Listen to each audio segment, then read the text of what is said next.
সকল নতুন বিচারপতিগণ আজ শপথ গ্রহণ করলেন।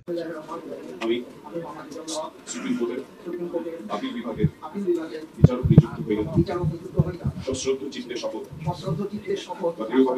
বা দৃঢ়ভাবে ঘোষণা করিতেছি যে আমি আইন অনুযায়ী ও বিশ্বস্ততার সহিত আমার পদের কর্তব্য পালন করিব।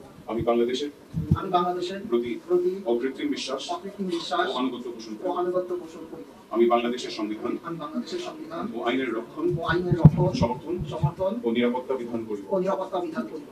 এবং আমি ভীতি বা অনুগ্রহ অনুরাগ বা বিরাগের বশবর্তী না হইয়া সকলের প্রতি আইন অনুযায়ী যথাবিধি আচরণ করিব।